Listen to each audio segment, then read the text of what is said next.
Hello, football family. Welcome into Huddle It Up Films draft show tonight.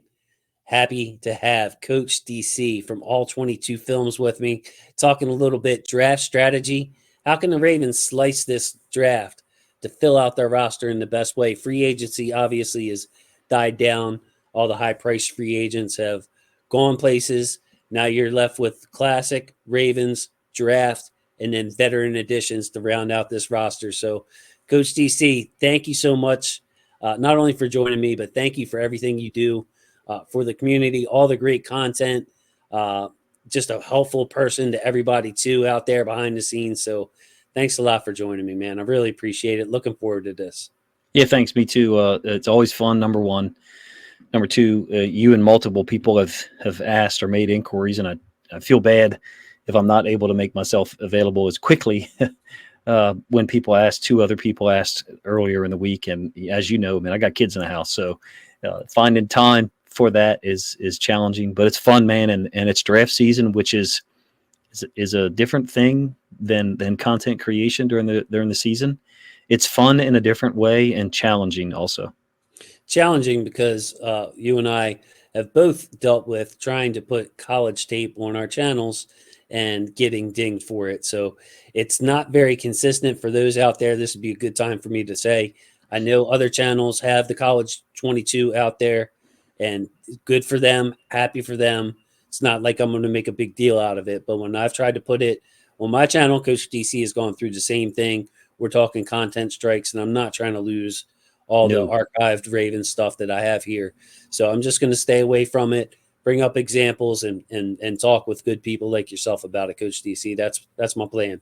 Yes, exactly. Is totally on board with that. The people who are able to show it on their channel, I'm all for it. Support them. I saw, I think it was Brett Coleman ran into the issue last spring, some type of copyright issue. So he must have got that resolved. It would be nice if those things could get resolved for smaller content creators and not just the elephants in the room like that one. But nonetheless, I agree. I agree with you that it's something that I avoid as far as the content, but I still get to watch the film and Right. and put it on Twitter and or Patreon. So it's a lot of fun. And I have watched a lot of film, but probably not as much as you, because looking at the big board that you've produced is pretty daunting.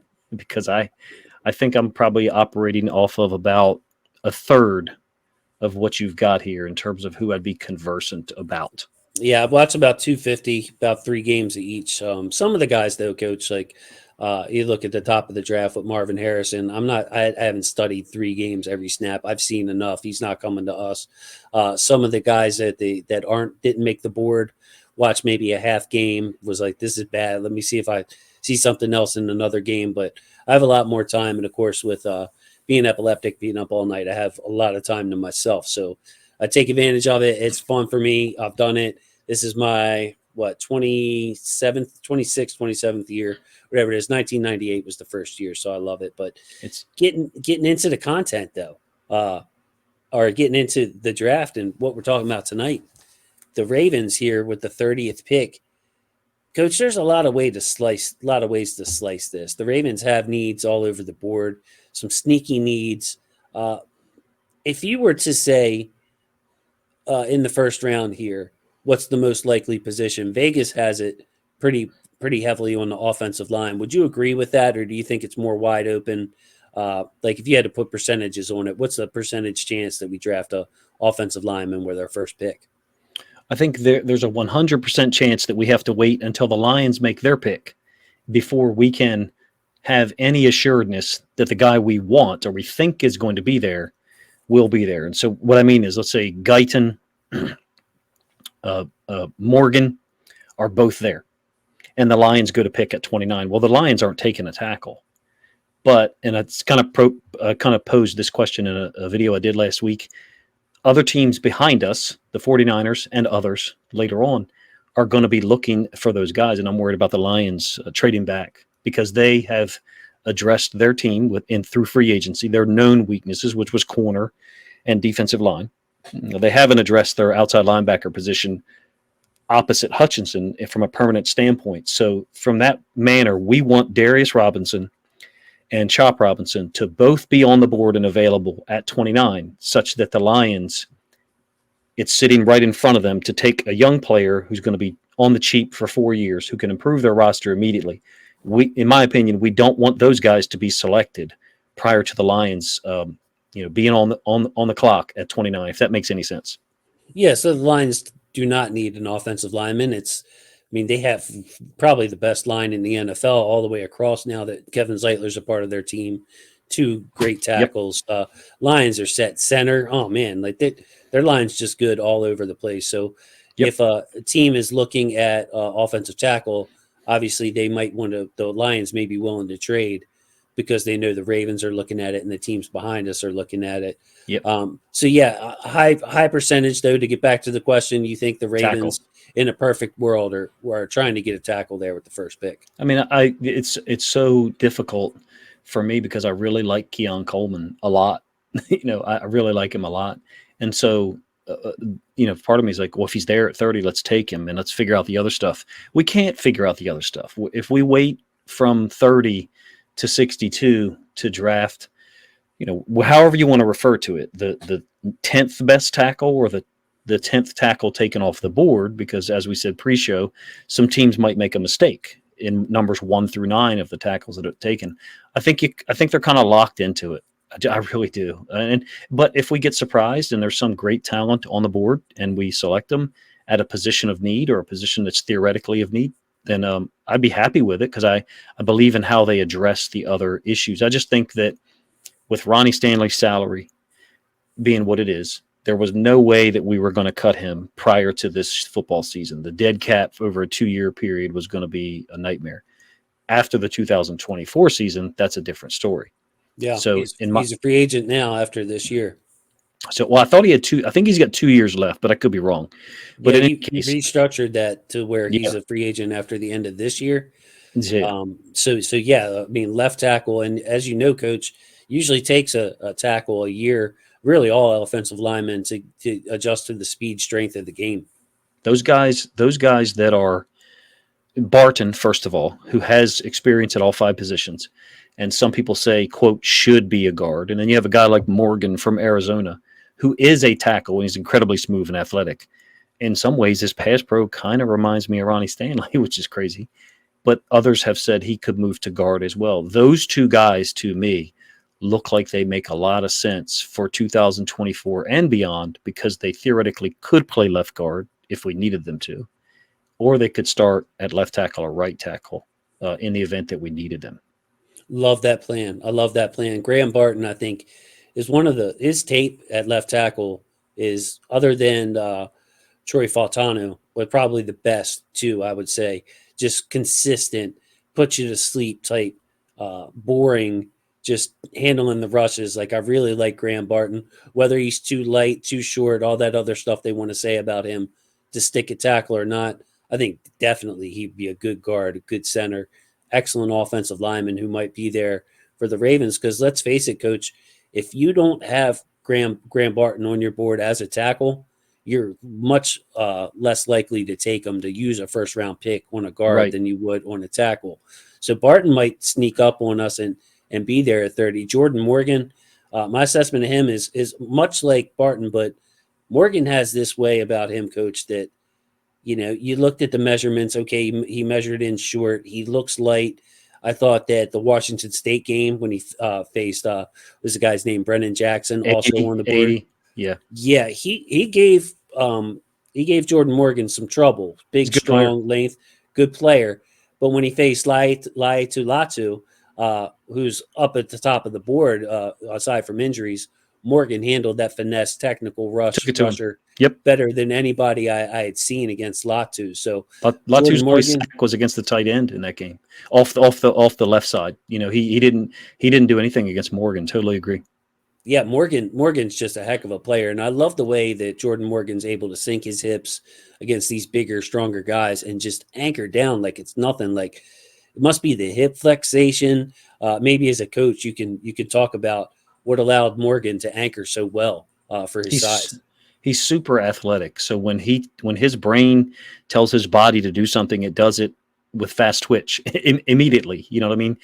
Like I said, he kind of reminds me of Ronnie Stanley from pre-injury, from the standpoint of I always call it the second or third engagement. So when a defensive end, defensive tackle, whatever, if it's a switch rush, runs a move and then they counter, their initial move, the second engagement, the superior athlete, in my experience, usually wins. And Morgan is just a hell of an athlete, number one. Number two, he's obviously very strong in his core, like you referenced a little bit. I really like him. I think if he's there at 30, it's going to be difficult for us to pass on him. If him and Barton are both there, that would be interesting. I will say that, with us having so many future picks on the board next year, this is the third year in a row I've said this, I wouldn't have a problem if we traded away a future pick to kind of move back into the second round. And I don't mean in the 30s. Kind of like use our first round strategy, what we have done, I think, 3 times in the last 6 years, gain 2 first round picks, but not get 2 first round picks, get 1 first rounder and then 1 in the 42 to 55 range, somewhere in there. That I think it's the Saints at 45 look good to me for that. Okay. I forget who it is. That there's 2 teams that are just ahead of our division opponents, because the Bengals, the Steelers, and the Browns, I believe, all pick from somewhere around like 49 to 51 to 54 or 49 to 54, something like that. I'd like to be back in ahead of them if at all possible, but I don't know how we could handle that to get some of these other players who would address a position of need, like a Pearsall or someone else who, is in that 30-40 range. I think when it comes down to it, it's going to be hard for the Ravens to pass on either. I'm looking at 3 positions, really. The offensive line, I think the wide receivers, and also an edge rusher we like may be there. It just comes down to a numbers game, Coach. I mean, there are so many offensive linemen. Talking as, I think the Vegas over-under is like 10 or 11 to go in the first round. That's a ton of offensive linemen. Then you add in, of course, the quarterbacks are going to get taken. You have plenty of wide receivers who are worth end of the first round picks, and an edge rusher could slip. Although my personal preference would be to bring in a veteran edge. There's so much uncertainty with the edges right now. Adafia Wade could take off, take a great step. Same way with Ajabo, or they could continue a path where we need a veteran to produce. So I would rather personally sign a veteran edge into that group with those young guys. Tavius Robinson, another young guy there too. Malik Ham, another young guy in there too. But yeah, I'm looking at offensive linemen, wide receivers. There should be somebody in there, even if it's a Jackson Powers Johnson, a guard prospect that we'd like to take with that first pick. And to me, Coach, it makes a lot of sense to even if we have a bunch of guys graded similarly, to trade back and have that ammo that you're talking about, where we can move back up in the second round and get 2 guys that we really like 2 first rounders, 2 guys that we would have been willing to take at 30 to be able to Agreed. take 2 of them. I think that there's so many times where we talk about, first or second round grades. In this draft, there are going to be positions, not receiver, not quarterback, and not offensive line, that get pushed down the board, in my opinion. And when I mentioned the 42 to 52 range, somewhere in there, I think you're talking about guys who in many situations would get drafted 31 to 36. I think you've got guys that are going to get pushed down the board at certain positions, 6, 8, 10, slots. Maybe my math doesn't work there, forgive me for that.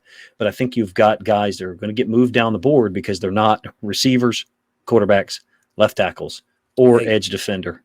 I'm going to name a couple right there. Just looking at my board, Edgerrin Cooper. I think he's the best linebacker in this class. Classic, hard hitter, range. Look at the Alabama game if you want to see what Edgerrin Cooper can do. I have him at number 41 on my board. There'd be drafts, Coach, where he'd be taken, like where we were looking at Patrick Queen. Without a doubt. He's the best inside linebacker in the draft. There's not even close. In this draft, though, does he go in the first round? Maybe not, because of all the depth at those key positions. And just to name a couple of more, Braden Fisk out of Florida State. People are going to, does he fit your scheme or not? Chris Jenkins, Jr. of Chris Jenkins, may not go in the first round. He's worthy of the pick. So there are a lot of players that I'm looking at, Coach, just to back you up at those non-premium positions, as they call them, that's really going to fill out that second round. And I think the top What do you think about this, Coach? I think the top like 45 to 50 players in this draft are stronger, a lot stronger than the top 40 to 50 in other drafts. Mostly, yep, absolutely. I actually said that in a video the other day. I said, and I got some pushback on it. It was no problem. I said, I think there's 45 guys who you're going to get first round, value or expectations out of. And am I saying that there's 45 first round picks versus most years where there's, however many people think there are? Look, man, there's great players drafted. Tariq Woolen was a fifth round draft pick, I think. Yep. There's guys drafted in spots where they should. Well, everybody's talking today about Stephon Diggs. Correct me if I'm wrong. Stephon Diggs was a 6th round draft pick, fifth, Yeah, I don't remember. It was, I want to say fifth, but yeah, he fifth, lasted. okay, 5th round. I think you're right, 5th round. And anybody who saw him play in college or high school, I actually saw him play in high school, knew that he was a hell of a talent. And that spot where he was selected was wrong. And if you were to do a redraft from that draft now, certainly Stephon Diggs would not go in. I think it was 5th round. He would not go in the 5th round. He would be a 1st or 2nd round pick. So to say that do teams ever get it wrong? Of course, of course they do. 32 teams can get it wrong by letting guys, cycle through and no one taking them. I think the Ravens got a chance to trade back. I wouldn't have any problem with that if there was no one there that they were surprised by. At 30, they're going to get offers. The same thing applies at 30 that applies at 29 with the Lions. Teams are going to want to take a tackle. If Morgan and Barton are both there at 30, teams are probably going to call Eric DeCosta and say, hey, would you take, 36 and 40? I don't think Washington's going to do that. They'd be crazy to, but would you take 34 if you're the Patriots, and 34? And I think the Patriots are at 82. Maybe it's 83. Something like that in order to move up. Could I see that happening? Yes. Would it be disappointing as a Ravens fan for us to not draft anyone on the first round? Yes, it would, selfishly. Yeah, it would make day two a lot more exciting, though. And Mm-hmm. I really don't think there's a ton of difference between player 30 and player 40. But the thing Mm-hmm. is, Coach, a guy like Armarius Mims, who only has 8 college starts, and there's a bunch of questions about his health, this, that, and the other. Maybe he slips, or maybe a Tyler Guyton. People just don't believe in it. So one of these, or Graham Barton, maybe he's just too good to pass up at pick 30. So the Ravens could actually stay. This is one of those years I could also see us trade up. The reason I'm going to run this by you, Coach, the Agreed. Ravens picked up an extra 4th rounder, an early 4th rounder, I believe, in the Morgan Moses trade, pick number 113. So they got pick 93 as their end of the 3rd. Then they picked 20 picks later. So if it costs that 93rd pick to trade up a handful of spots and get their left tackle of the future, I think that's a move that the Ravens actually could make this year for a team that's kind of averse to giving up draft picks. Wouldn't have a problem with it at all. And I have never, have never had a problem with those types of situations. I think the first year I ever did draft content, I was like, hey, to be honest with you, this is the first time I've ever done this, but I would be willing to give up, and I forget what pick it was, to move up, 10, 12 spots to get a particular guy.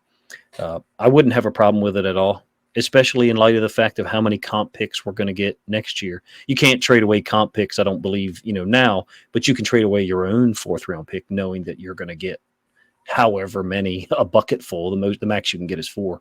Obviously, they're not all going to be 4th rounders. I wouldn't have a problem with it at all if the Ravens moved a pick from this year and or next year to advance 10, 12 spots and get the guy they wanted versus the 6th or 7th or 8th or 9th best tackle, or at least the 6th or 7th or 8th or 9th tackle taken off the board. So when you look at the other needs of this team, we talked a lot about tackle. What are your feelings on cornerback? Just to set the table, Arthur Millette, of course, is back. He'll be working the slot. Him and Kyle probably switching a lot in there. Then, of course, you have Marlon Humphrey, whose contract is getting more and more cumbersome. Do you want to extend him with the injuries that he's had recently? Maybe not. And then, of course, Brandon Stevens entering the last year of his contract. So on paper, the Ravens have a pretty good cornerback group when you talk about Marlon and Brandon on the outside, Millette in the slot with Kyle mixing in there. But for the future, to me, it seems, Coach, that they're going to want to grab a corner, at least one, kind of early in this draft. Absolutely. That's the position I've tried to focus on, mostly for the Ravens, but partially the Lions coverage as well that I do, because I think they're going to be in on a young corner, whether it's first, second, or maybe they've also got pick 73. So they're a different situation in Detroit. They've got 61 and 73 versus we've got 62, and then we've got to sit around and wait for 93. So you're going to have some really good players going to go off the board between 62 and 93. I really like Green from Florida State. I like his tenacity. I love the LSU film. I mean, you got two of the higher level receivers in college football, Neighbors and Thomas, and Green stood up to them and won more often than he did not.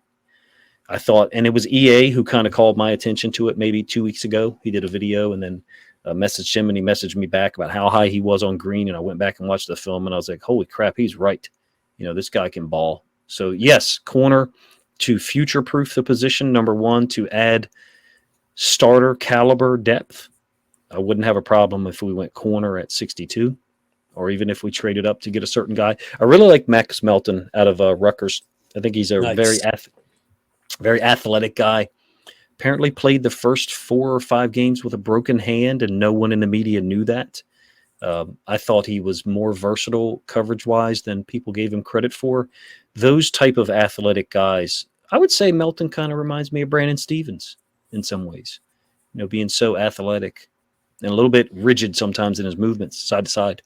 But I absolutely think those guys, the Ravens front office is going to be looking at corner in the first 2 or 3 picks. In the first round, I don't see that happening, but 62 or 93, or if we were to move up to 45. Because, see, the Saints don't have a third or a fourth. And that's what I was looking at, was trying to get the Saints, because we're sitting on 93, 113, and 130.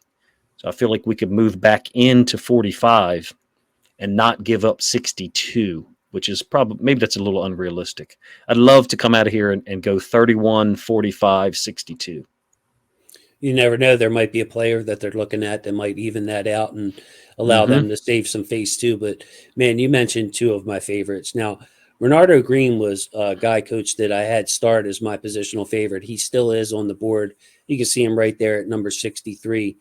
But that was a long time ago. And now I feel like, whereas before, coach, I was out on a limb with my Renardo Green take, I keep seeing these mock drafts now and these lists that come out that have him moving up. So I guess I was a little ahead of the curve on that. I might have to use my star elsewhere, and it might be on Max Melton, because I'm super high on Melton, number 38 on the board. I mean, coach, when you compare him, I think the first thing that I said when I first note I wrote down on him is he was the 15th corner that I watched. And the first note I make here, jumping off the screen compared to some of the cornerbacks I just watched ahead of him. Like, he just stood out immediately to me as his athleticism. And it was no fluke. He backed it up with testing, coach, ran a 4.39. He's 5'11", 187. I think he gives you that inside-outside versatility. And there's really not a weakness in his game. The thing I liked about Max Melton, none. I don't know if you noticed this in your study, but when he is not manned up, when he's in zone coverage, he has a really good timing of when he can get to the ball itself, or when he has to go through the man, or when he can challenge the ball. Quick trigger on Melton, long speed is there. Like, I don't see what I don't know what I'm missing on Max Melton, why he's not considered a top 50 player on everybody's board. I think, first of all, you're not missing anything at all. Second of all, I think it's because there's so many good corners. I really do. I think with the predominance of 11 personnel, 3 wide receivers being used, now we're talking, 12, 14 years of that, depending on what level of football you're exposed to. The teaching for receivers, quarterbacks, and corners has been elevated in a symbiotic relationship. Maybe there's a better word than that, but it forced the corners, forced coverages to evolve more quickly. We know that as Ravens fans, because look at what our coverages the last 2 years was able to do to NFL quarterbacks at the highest level with the most professional preparation, some of which are lauded and praised for their ability to process coverages quickly. We confuse them post-snap, and those coverages, those concepts have trickled up and down at the same time.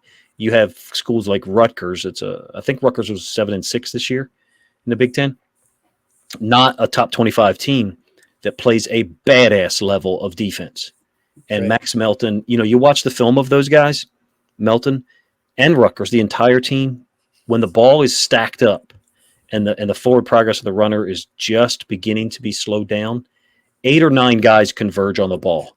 It is so obvious the teams that do pursuit on a daily basis. You can see it if you're a coach or you're familiar with the game. And Rutgers is one of them. And the 2 games I really focused on this year was Michigan and Ohio State. And Melton stood up in both of those situations. I believe he got beat on a back shoulder fade, but Michigan actually went at him 3 times, whereas other teams kind of avoided him. They beat him on a back shoulder once, and they tried it 2 other times. That's the weakness for Melton, I think, is back shoulder stuff for whatever reason. I can hear Ravens fans now if he gets drafted in Baltimore, he doesn't turn and find the ball. Nobody does anymore, it seems like, Coach. That's a lost art. Well, and you're talking about when you're spending so much time in off coverages, trying to show, the same too high safety look to the quarterback and change coverage post snap. You're oftentimes going to be leveraged to a side and have a little bit more difficulty turning and finding the football because you're Okay. you're not playing a press man where you're in phase for a longer period of time. You're almost trying to get back in phase sometimes when the ball is thrown because you're playing from an off coverage position. I probably didn't say that in a way that makes perfect sense. No, yeah, I get you because you're it's just I just feel like that all these corners in this class, correct me if I'm wrong here or if you disagree, please. But I was looking for those lockdown corners, and I love the Quinyon Mitchell kid out of Toledo. Just excellent. Mm-hmm. I'm going to trust my evaluation. I would take him in the top 10, 15 if my team needed a corner. But all throughout, it's like, okay, they either do a lot of things well. Maybe they got the good size and everything, but they're running a 4 or 5. Or they're fast, but man, somehow they get lost in coverage. Or they're good in man, but their eye balance and zone needs improvement. But I saw a lot of players that had a fatal flaw, call it at the corner position here, and not your lockdown corners. But I think that's kind of the way the game is going with all this flag football. And it just seems like the receivers now are better athletes than the corners, where it used to always be your best athletes were at corner and you could get open as a receiver. But yeah, I see a lot of depth in this cornerback class, Coach. In like the second, third, fourth round, I think that's Yep. really the strength of this cornerback group. More good corner defensive back play at a higher level. Does it now? Maybe there's not a Derek Stingley and an Ahmad Gardner at the same time in the same draft. But there's more guys who I think are going to step in and play at a high level, and later on in the season or next year, you're going to watch a game and go, oh, that's where that guy is, and he's starting and playing, and then you look back at this year's draft, and you're like, he was the 12th corner taken, or he was the 15th corner taken. I'll give you a team that has, in my opinion, has done that across the defensive side of the football. And you probably know the one that I'm going to mention, and it's one that's going to hurt Ravens fans' feelings. The Chiefs. They have drafted exceptionally well on defense in the last 2 or 3 drafts, and they have this cadre of guys who can cover in the defensive backfield. And they were, for the most part, unheralded, many of them, except for the kid from Washington that, everybody knew was going to be a really good player, just didn't know whether he's going to be a superstar, a great player, or just a very good player. That's what we need to do is we need to draft 3 good defensive players in this draft that are young, that when Marlon Humphrey leaves, and then a really good tackle, same thing applies with Ronnie Stanley. When that salary comes off the books, then everything works. Because Lamar's salary and cap hit obviously balloons, I think, in 2026 and 27. So we've got to have more cheap talent on the roster, and unfortunately, at that time, it won't include Humphrey or Stanley unless they're willing to take a serious salary reduction at that time. So going back to draft strategy here, let's say the Ravens are able to, with their first pick, let's go stick and pick and keep it simple. We're able to get a tackle. Maybe we pick Jordan Morgan here at pick 30.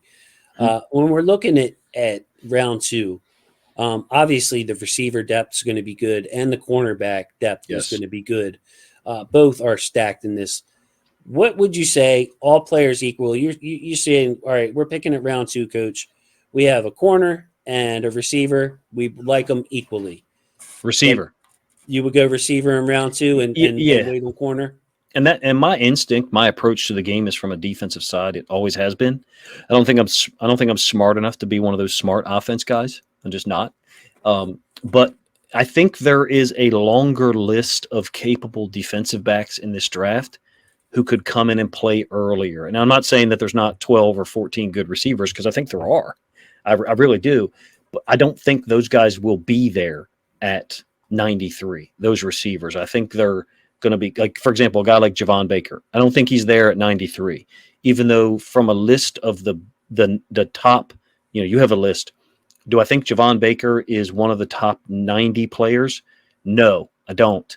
I think he's really talented, and I think he'll be gone before 93 because so many other receivers will be taken that teams in the second round, early third, before us will be looking for a receiver and have no choice but to take him. I think that there'll be guys in round 3 at 93 for us to take at corner who could come in and help us some. Kyrie Jackson, Cam Hart, the two guys from Maryland that we mentioned pre-show would be my examples of that. We don't need to take them at 62. We could take them at 93 or maybe even, 113 if they're still there. I don't know if that answers your question at all. No, I like it. I like it. I think it's a good question because I think receiver and corner are equally deep. If you look Mhm. at, I think you're going to get a good receiver at 93, and you get a good corner at 93, and the same goes for wherever we pick in the second round, number 62. So yeah, There'll I be good think players there. Absolutely. I mean, yeah, I there'll be think it's a good corners. philosophical question as far as like, okay, if you're the Ravens, what do you have? Maybe you're who you pick, what position you pick in the second round. You're guessing as to what the quality is going to be like in the third round. Right. And your point that you made about 93, moving from 93, using 93 to move up as best you can, and because you have 113 that we got in I think the Morgan Moses trade, right? Yeah, Or was that 113. 130? Well, yeah, One so and we have 130 as well, right? exactly. Yes. So we got two picks in the fourth round, one at 113 and one at 130. Yeah, so wouldn't have a problem at all if it was a equitable receiver and corner there at 62. I'm taking receiver, for Okay. me. Even though, and I've covered this a lot on my channel, I don't think we have enough, and this will be my issue with taking receiver in the first round. And I really like Keon Coleman. I don't think there's enough footballs to go around, from the standpoint of taking a first round receiver. But I understand other really smart commenters on my channel, Jeremiah, a couple other guys whose names I can't recall, are like, hey, that cost component for receivers, getting them at a low cost is also a good thing. My only comeback to that would be, well, the cost for a third round receiver is going to be even lower, or a second round receiver is going to be even lower. I would say that bringing in a receiver in the second or third round makes the most sense as far as the target distribution, because the reality, Derrick Henry, Zay Flowers, Mark Andrews, right there, you've got three guys, high volume, high touches, high targets. And then we're still talking about Lamar Jackson. Where are the targets going to be for anyone else, including Rashad Bateman? It's part of the reason I'm hell bent on getting a lineman in round one at any cost, a future tackle. Mm-hmm. That would be my approach if I'm Eric DeCosta. I get the sinking feeling, Coach, that, and it's just a sinking feeling because we're not at practice. We don't really understand what's going on. But I think that they're a lot more confident in the guys they have on the offensive line than I personally am. Like, I'm looking at it, Coach, this is my philosophy here. I trust Tyler Linderbaum, and that's about it. Like, Ronnie Stanley, you're hoping he can get through the season. You're hoping he can be effective if he's on the field. So that right there it kind of makes me feel uneasy. Andrew Voorhees, he would have been a second rounder last year. Excellent college tape. He Yep. also, he reported to college in 2017. That was his first year of college. So you're talking about someone said trouble staying healthy since then, has never played an NFL snap. Ben Cleveland, I have faith in, but he's going to be, I think he's going to be fine. But I'd feel more confident if he had Morgan Moses next to him. He does Mm-hmm. not. So now you're going with Daniel Faalele at right tackle. And so this uneasiness, because I feel like overall, Coach, if you protect Lamar Jackson, Derrick Henry, that you could be throwing to the receivers we have now and be perfectly fine as long as that O line is taken care of. Yeah, Jim Harbaugh was not wrong with what he said um, earlier. I think earlier this week, or maybe late last week. Excuse me. That the offensive line is independent of everything else. It is not reliant on everything else. He's absolutely correct. And I don't know that I ever heard it explained that way. I thought it was perfectly stated that you don't need someone else to do their job in order for you to do yours adequately. Think receiver. You can't have 80 catches if you don't get 105 or 115 targets. You can't get 115 targets if the quarterback never has time to throw the football. There's a chain of command or chain of responsibility there that doesn't exist for offensive linemen because they are the jab. They are the foundation. And I agree with you. If we protect Lamar and we give him time and we're able to block well for Derrick Henry, I'll go ahead and say it. I think there's no reason why this team next year can't win 11, 12, 13 football games again and be right back in the same place. It is an absolute excuse for whatever reason to say that we don't have the ability to do that, because it's 100% wrong. The Ravens have a shit ton of talent returning and an opportunity to improve the roster in this draft. And look at the Chiefs when they beat the Eagles in the Super Bowl. They had 6 rookies play significant snaps on defense in that playoff run. I'm not saying that we have to do that. We have to be that good at drafting, but sometimes that should be the standard. And for me, that means our front office has to recognize what they have to do, which is improve the offensive line first, and then get the best corner, receiver, edge defender, while also maybe get us a pretty good running back and a pretty good inside linebacker to use in case we can't get by with Simpson and Chris Board. So I think they got their hands full. I think they do have, quote, needs, but there's a really, really talented roster returning even right now before the draft. The young core is really good, really talented.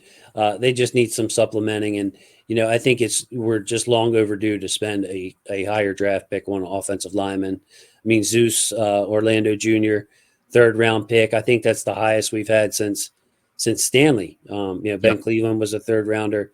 So yeah, let's start investing, not like relying on Joe D'Alessandro to work his magic throughout with the Skuras and the Bosemans and everybody else, that McCarry's, that he's turned into great players. Let's give him some blue chip talent. So last question for you, Coach. Obviously, everyone's looking at offensive line, receiver, adding another receiver, some corner depth. To me, I think it's important in this draft to get a safety. Now, I actually like the safety group here, but the philosophy is this: with the Daryl Worley that we had, Daryl Worleys of the world playing safety, to get a guy that allows Kyle to be Kyle, replacing Geno Stone with a more traditional strong safety. That way we can move Kyle from strong safety to slot cornerback and have Millette at slot corner when Kyle's not there. We need that strong safety in there to really help maximize Kyle so he's not pigeonholed into one position. That's the one position that I'm looking for in this draft. Have you been able to study any strong safeties like out of the Big Ten? I know.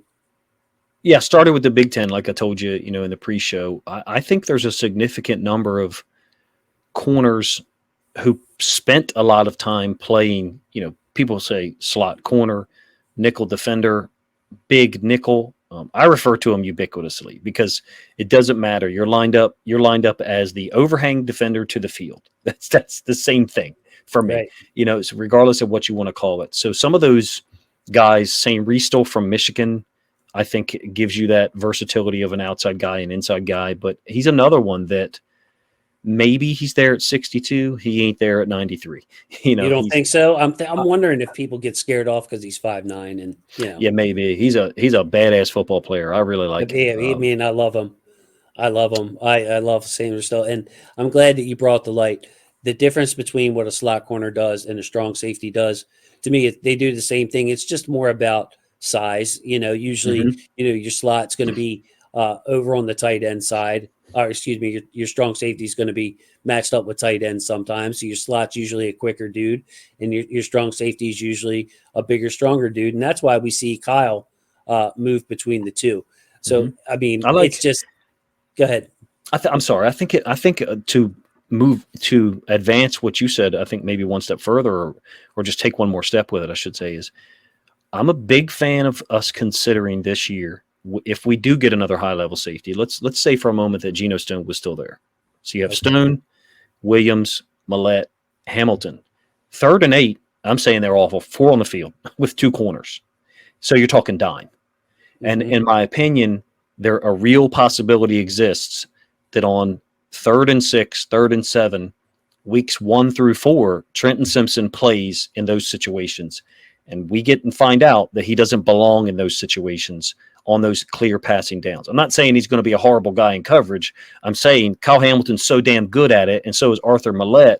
We may want those guys on the field with some other safety you're referring to from the draft, along with our 2 corners, hence dime.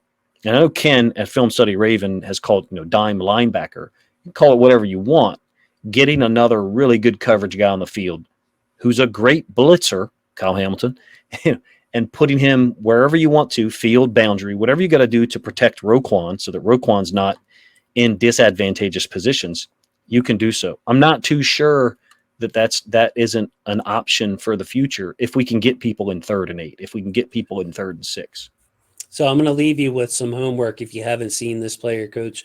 But James Williams out of Miami would fit perfectly in this defense. He's big enough, like he's your he would be perfect as what Ken calls a dime linebacker. But any kind of inside outside duties, as far as from hash to hash, he can handle that kind of thing. He's got linebacker size and a kind of a freaky athlete in the way Cam Hart is a freaky athlete. Not in the 40 time, but your body control and just a straight ball, or it looks like somebody would be great at basketball, like Kyle Size. Hamilton. Yep, Size, oh absolutely. yeah, 6'4" size, would just be a menace on that second level I in think we're any in kind on of zone Hart. defense. I think we're in on Hart.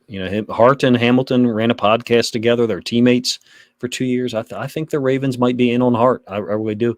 I mean, he's a heck of a good football player from good counsel. I really like Kyrie Jackson too. If we went corner at 62 or 93, if Kyrie Jackson's sitting there at 130, I want him. 6'4", Okay. 6'4", 200-pound corner, got a lot of high level experience.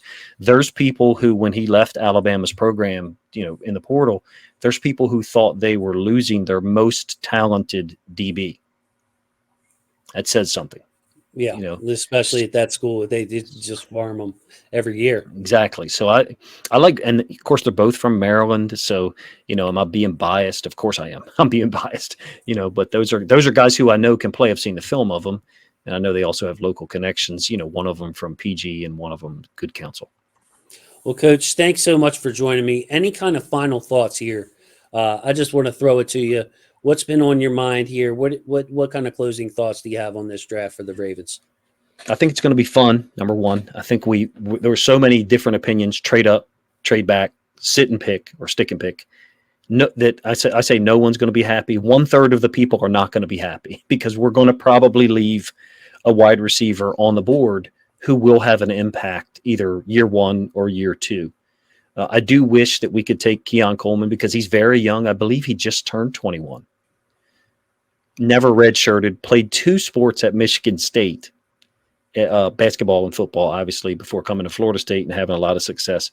He's the guy that I'm saying my gut, my instincts wants to pick from a coaching standpoint, but nonetheless, from a roster construction standpoint, the front office doesn't have a choice here. And it's okay for people to disagree.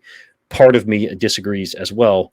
It's the right thing to do at this point in time to rebuild the offensive line, protect Lamar with the highest level offensive line that we can, and put him in situations to win, those 35, 31 games that people think we're suddenly going to have to win in 2024. If you can't notice the sarcasm in my voice, we're not going to be in a whole bunch of those situations. We're still going to be in 24, 21 or 2017 games, at the highest level, just like we were in last year's playoffs. I love it. I love it. And by the way, Keon Coleman sitting strong on my board, Coach. I did not drop him after the combine. 4.61 was about what I would expect him to run in that track event. Mike Evans, a 4.58 guy, I think back in the day, same type of body. I thought Coleman was really smooth in the field drills. He's still hanging in there on my board. One spot ahead of Xavier Worthy, number 27 overall. Player that I really believe in, like you said, young, makes it look easy. Coleman also, by the way, coach, man, maybe we could do a whole nother show on him because he looks like very comfortable off schedule. Yes. Gave their quarterback a ton of friendly looking, just natural feel, Mark Andrews like for Ravens fans out there, where he just finds a window and then can finish. I think he was, according to Cynthia Freeland from NFL Network, in the 22nd percentile of all prospects over the last 10 years. So And he left some meat on the bone too, coach. He can up that number. and they also too, like, they're not to be disparaging towards the quarterback or the scheme there at Florida State, but there were a number of balls that probably go down as contested catches that shouldn't have been. I can think Yeah. of 3 from the LSU game in which I think he had 2 touchdowns in that game. Actually 3, I'm sorry. That was a showcase right there. I Yeah. wrote down as a showcase game. You want to see him do a little bit of everything, but yeah, coach, I remember one of them was like the quarterback wasn't supposed to go to him, gives him an impossible ball, Yeah. rolls out gets flushed out the wrong way and has to throw it in Coleman's direction. There were a ton of those in that game. Even on schedule throws, like there's 2, a post route and then an out route that are thrown on the wrong side. He's won. He's got space in front of him, and the ball is thrown on the wrong side. That's what I meant when I said I didn't want to be disparaging towards the quarterback. It was an inaccurate throw. I'll say it. And if the ball were thrown, even an average throw, he catches it clean because he's, quote, open. So he had to turn back against the grain, make a contested catch. Actually, I think one of them was not a catch. So do you call that a drop? And then people refer to contested catch rate. Oh, 52% of his catches were contested. 42% of them were. I don't care, because go look at the film and it shows you that of that 52% of his catches that were contested, at least 10 to 12 of those should have been thrown on schedule, on time, onto space, because he had done his job in getting open. So too many times there's people who aren't willing to do like you do, which is watch the film Really and then sift have through it, knowledge of man. it and sift through it. I That's tell right. you, man, that LSU game though, I'm checking right now to see if it's on YouTube. Um, it is. It is. It is. Okay, Yeah. so look, you want some homework? If you doubt Keon Coleman, do me the favor, go watch type in Keon Coleman versus LSU and watch it, and you'll get to see the feet that he has. You'll get to see the late hands on the deep ball. It's really a showcase, and you'll start to see what Coach and I are referring to as some of these impossible targets, just put in a bad position. And he's where gonna get bigger and thicker and stronger, which all these guys do in and the NFL smarter level. and He's a lot already got it. smarter, right? Yeah. He's already got a good instinct for the game, is what I see. Yeah. So I wouldn't have a Running. problem if they went, hey, I wouldn't have a problem if they went Keon Coleman at 30, but then they better have a backup plan for how to address tackle, or a hybrid tackle guard. But I don't know who that guy is. Once you get past Barton, I think there's one other guy. Well, I mean, some people say Morgan is as well. I'm not so much in on that, on him moving to guard. If they did take a Keon Coleman at 30, they better have a plan to address tackle at some point with a guy who can play in a year or two. And I don't mean a Falele, a guy who's 3 years, maybe 4, before you can get him on the field. Right. It's a real it's a real dynamic. Protect Lamar, put him in position to succeed. Because look, it's like I'll leave you with this thought. It's like Monken said with Lamar, you don't call one play, you call 2. You call a pass play, and it can become a run play. Well, how does that happen? If the O-line protects him for long enough, no one's open, there's enough space between the rush and the coverage unit zone, let's say. There's 14, 16 yards space between there. Oh, Lamar, I'll just get on up out of here, and I'll go get 8 yards. That doesn't happen if the O-line gets their ass kicked and Lamar's running for his life to get those yards versus choosing to take those yards after no one is open. So I think the O-line's got to be addressed. If not, give me Keon Coleman at 30, and then let's figure out how to handle the O-line thereafter. Coach, really appreciate your time. This is great. We could go on, and hopefully before the draft, there'll be maybe a specific topic that I could talk to you about as you get deeper and deeper into your studies here. But you guys probably know Coach DC. If not, check out some of his content. He's got, you see the really slick looking logo there, Coach. I like the logo. Thanks, man. Appreciate And the it. graphics, man, the graphics, all the stuff you do, it looks high tech. Well, some of it is not my work. I can't claim it, and I have a very good friend who's a professional, obviously, and he does not want me to uh, say who he is, so I will not. But a very gracious and kind person who is paid professionally to make graphic art at some high levels, which I won't refer to, but he has volunteered and helped me from time to time, and it's been a blessing. And if and when I can, I want to pass that on to other people. So thanks for having me on. Oh man, thank you. I really appreciate your time, Coach. And with that, I guess I'll just say thank you to our football family. Love my football family. I hope to have more guests on very soon. Going to have a show coming up soon, Coach, where I explain the resets on my board, the guys who dropped, the guys who were moved up the board, why, what piece of film did I, what tiebreakers that I moved. Wow. So that'll be coming up soon. Basically like an update why I move guys around on my board. So look for that coming out soon. You might enjoy that one yourself there, Yeah, Coach. man. Yeah, absolutely, man. You have a board. I don't even have one. I just watch the film and then tell you what I think. That's about all I've got time for. And it's a heck of a lot of fun doing it your way and doing it my way as well, and all things in between. So, man, appreciate you having me on. Love it, man. Make sure you use bring up my board in the Discord this year. We have will do. something to go off of. But yeah, I'll share it tonight. That's awesome. Absolutely, very Raven centric, and the defensive linemen are pushed down because we have all 5 defensive linemen coming back. The inside linebackers are pushed down a little bit, that kind of thing. Tight ends pushed down. So try to keep the Ravens' needs in mind there. So love you to death, Coach. Thanks so much for coming on. All right, man. Appreciate it. Have a good night, guys.